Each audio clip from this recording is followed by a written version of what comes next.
미 버지니아주에 위치한 세계 최대 규모의 노퍽 해군 기지입니다. 여의도 6배 면적으로 항공모함 5척을 포함해 이지스함과 핵 잠수함 등 70여 척을 운용합니다. 배수량 10만 톤, 니미츠급 핵 추진 조지 부시 항공모함입니다. 경납고를 지나 위로 올라가자 축구장 3배 넓이의 비행갑판이 펼쳐집니다. 승조원 5,600여 명이 탑승하는 이 항공모함은 전투기와 조기 경보기 등 모두 90대의 항공기를 운용할 수 있습니다. 제럴드 포드함을 제외하면 가장 최신 항공모함이지만 곳곳이 정비 중입니다. 미 해군 주력 구축함인 알레이버크급 이지스함들도 비슷합니다. 계류 중인 함정 대부분에서 시뻘건 녹이 눈에 띕니다. 부식이 쉬운 바다에서 전투 태세를 유지하기 위해선 철저한 관리가 필수입니다. Every ship goes through that whole life cycle of maintenance. You go out and you do your mission, you come back, you're in a sustainment phase. 하지만 제때 유지 보수를 마치는 미 함정은 40%도 되지 않습니다. 주요 함정과 잠수함 건조 역시 몇 년씩 지연되고 있습니다. 미국 내 조선소와 숙련 인력 부족이 원인입니다.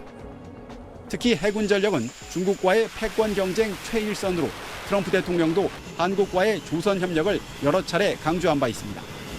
지난달 말엔 미 해군 장관이 방한해 우리 조선 업체들을 직접 둘러봤습니다. All options have to be on the table. We're already too far behind. So I think that we have to definitely look at expertise and skill that foreign partners have. 조선 산업을 발전시키고 이를 한미 간 통상 안보 협력의 지렛대로 삼기 위한 전략이 필요합니다. 버지니아 노퍽에서 SBS 남승모입니다. Good morning. The hearing will come to order. Committee on Armed Services is meeting. You know, as you know, Hanwha has recently.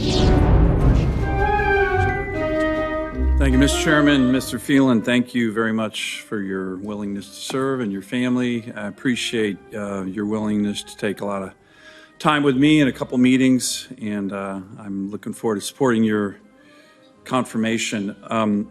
This chart here depicts, I think, the biggest challenge going to be facing you as Secretary of the Navy. I think it's the biggest challenge facing our military.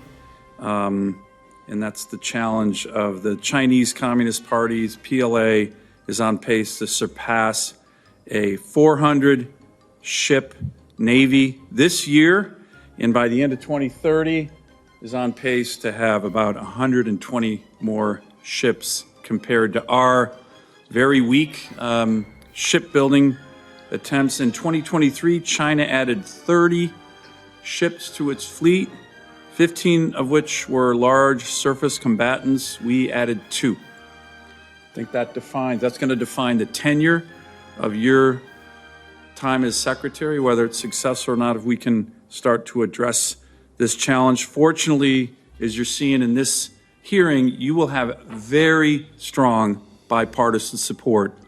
Once you get in, take a look under the hood on exactly how we need to address this. Let me ask one question.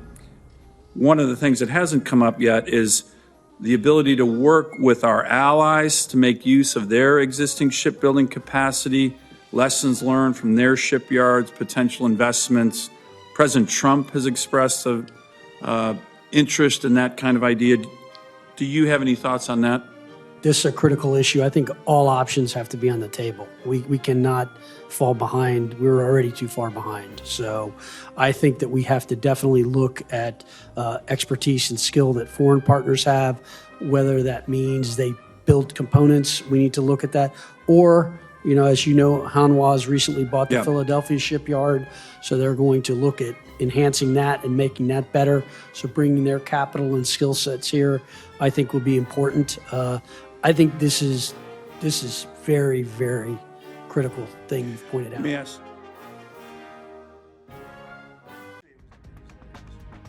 백악관 강요 회의를 주재한 트럼프 미국 대통령. 미국 조선업을 재건한다면서 주변 국가에서 선박을 구매할 수 있음을 시사했습니다. We have countries that do very well at building ships, and we'll be dealing with those countries, and we may be ordering top-of-the-line ships from those countries. And within a fairly short period of time, we'll be building our own ships. So we'll probably have to go to Congress for that.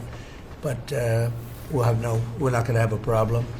마이크 왈츠 백악관 국가안보보좌관도 지난해 중국 조선소는 1,700건의 선박 건조를 수주했지만 미국 조선소는 5건에 그쳤다고 보고했습니다.